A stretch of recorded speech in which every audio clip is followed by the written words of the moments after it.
આવે છે, નવસર્જન લાવે છે।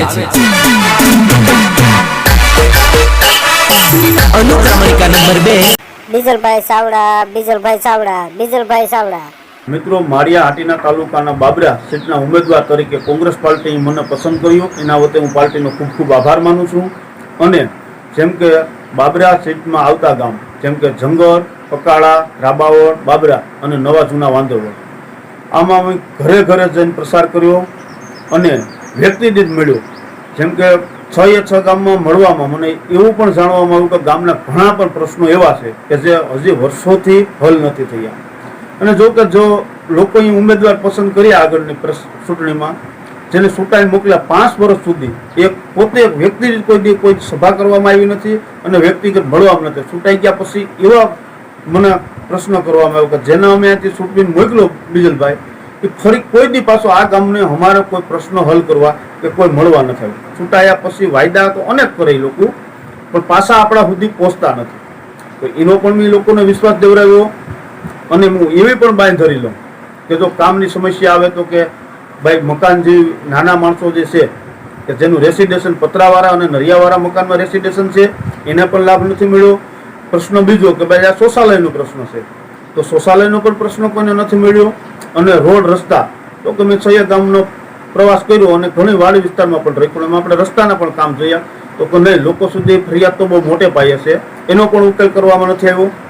અને 6 ગામની પ્રજાને હું તો ખાતરી આપું છું કે હું જે પ્રશ્ન કહું એ માન્ય નહીં રાખવાનો, પણ હું તમારી દર મહિને એક મુલાકાત કરીશ અને તમારા સુધી દર મહિને એકવાર હું તમારી અવશ્ય મુલાકાત લઈને તમારા જે પ્રશ્નો છે કે મકાનના પ્રશ્નો મોટે પાયે છે કે વાડી વિસ્તારમાં લોકો રહેતા હતા, એ મને એવો પ્રશ્ન કરે કે ભાઈ પ્રતિનિધિ મારફતે એવું કહેવામાં આવે કે વાડી વિસ્તારમાં મકાન ન બને, તો ભાઈ મકાન શું કામ ન બને?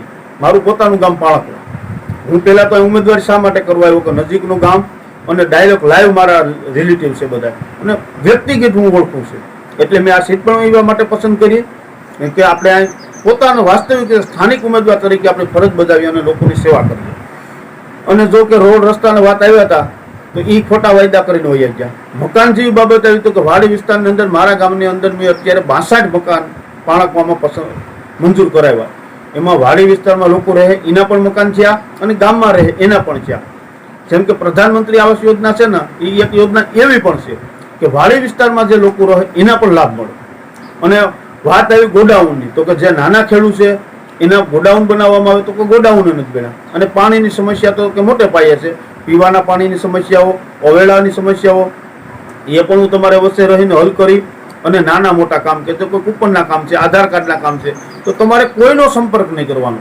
મારા મોબાઈલ નંબર તમારે વ્યક્તિ દીઠ પાસે રાખવાનો, કાયમી મારો જે અત્યારે નંબર છે એ વ્યક્તિ દીઠ તમારે મને સંપર્ક કરીને સીધી મારી મુલાકાત કરવાની। તમારે કોઈના વાયા નથી કહેવાનું ભાઈ બીજલભાઈને મળવું તો ઉલાભાઈનો કોન્ટેક્ટ કરવો કાનું ના, વ્યક્તિગત હું તમારી સેવા કરવા માંગુ ને તમે મારે વ્યક્તિગત મુલાકાત કરો, વાયા કોઈ કરવાની જરૂર નથી। અને હરેક મતદારોને હું તો ન્યા લગી જાગૃત કરવા માંગુ છું કે તમે સીધો મારો સંપર્ક કરશો તો તમને સીધો લાભ મળશે। અને એકે એક તમારા સુખ દુઃખથી માંડી દરેક કામમાં હું તમારો સહભાગી બની અને 5 વર્ષ સુધી હું મારી ફરજ બજાવી કે જો કે જે પહેલાના પ્રશ્ન છે કે ભાઈ તમે અહીંથી છૂટાવી દીધા પછી ઉમેદવાર છૂટાઈને ભયો છે 5 વર્ષ મુલાકાત લીધી, પણ એમાંથી હું નથી આવતો, એ કુટુંબમાંથી હું નથી આવતો, હું કાયમી તમારી વસેરે તમારો હરેક પ્રશ્નોનો ઉકેલ કરી તો જેથી કરીને તમને અત્યારે કોઈ પણ વસ્તુ ગુંગરા કરવામાં આવે તો ગુંગરા ખોટી રીતના થતા નહીં અને લાઈવ મારી આડે જોડાય